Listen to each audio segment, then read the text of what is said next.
11138. Another audio is on circulation entitled The Value of Life. This current audio is, however, entitled What If Tomorrow Never Comes? Do enjoy and don't forget to share.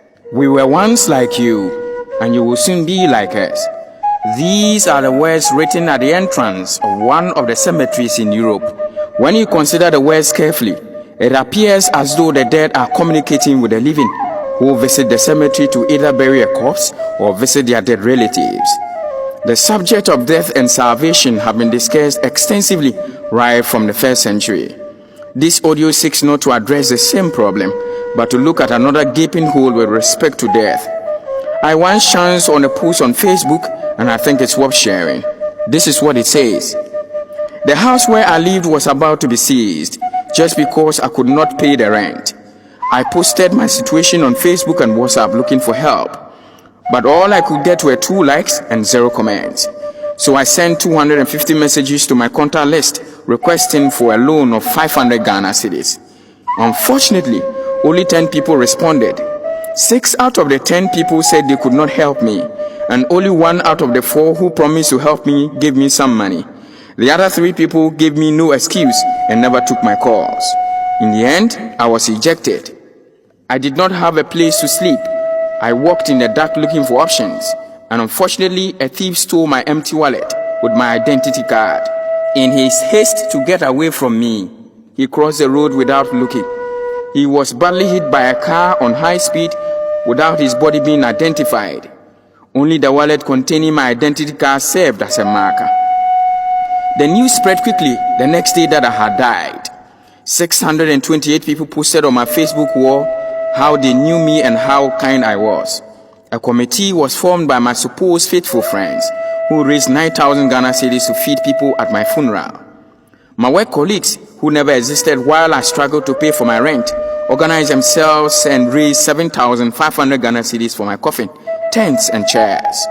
I had to be buried in a coffin worth 6,000 Ghana cedi, but as they hastily bought it, there was a man who sold it to them for 2,500 Ghana cedi, saying it was his contribution. The family met again. It was a rare opportunity for the family to meet again. For my funeral, the family contributed 2,500 Ghana cedis. Everybody wanted to volunteer to show that they were participating. They printed t-shirts and polos for more than 1,500 Ghana cedis. Imagine the scene when I showed up on the day of my burial.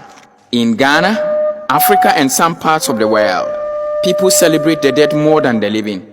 In the illustration above, the same man who could not raise only 500 Ghana cedi for his rent while alive could raise a whopping 29,000 Ghana cedi while he was deemed dead. If we have the opportunity to help, why would we rather help the dead instead of the living? Every minute someone leaves this world behind, we are all in line without realizing it. We never know how many people are before us. We cannot step out of the line. We cannot avoid the line.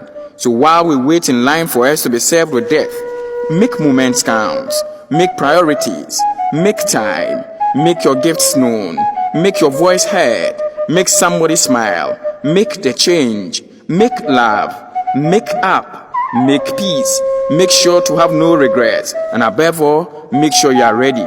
One African proverb says, the fall of the brown leaf is a reminder to the green ones. This is a letter from a late mother to her son, 3 days after her burial. Dear son, I want to know why I died like a poor woman when I had a son like you. My son, I wanted to bless you before I die, but I have taken my blessings away. My breakfast, lunch, and supper were a challenge when I was alive, but you spent money to cook all types of food, meat, and different types of drinks on my burial day.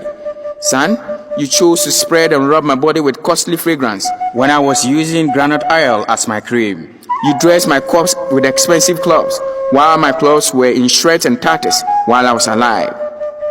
When my corpse was in the morgue, you came to check on me from time to time, yet you came to visit me once a year when I was alive. You care about my corpse more than my living soul. The most painful thing is the kind of expensive casket you put my corpse in when I was living in an uncompleted house. You completed the house, painted and cleared the compound in 1 week just to celebrate my corpse.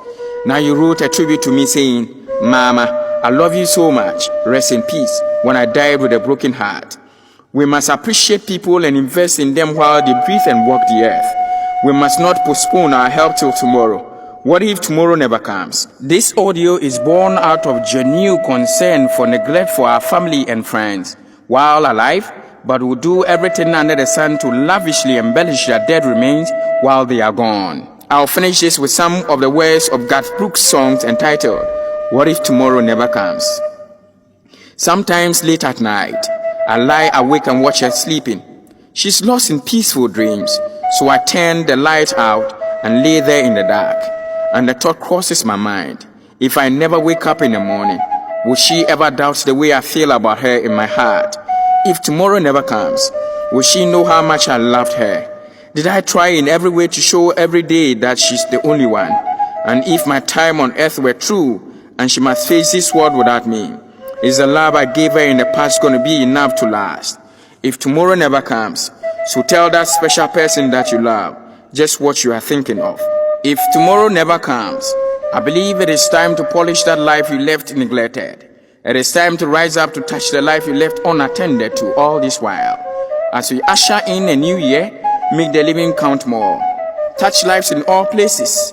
Be the reason the living will smile, but not the reason the dead will jubilate. Let us live lives that will help people who are alive more than those who are dead. Thank you for listening, and don't forget to share.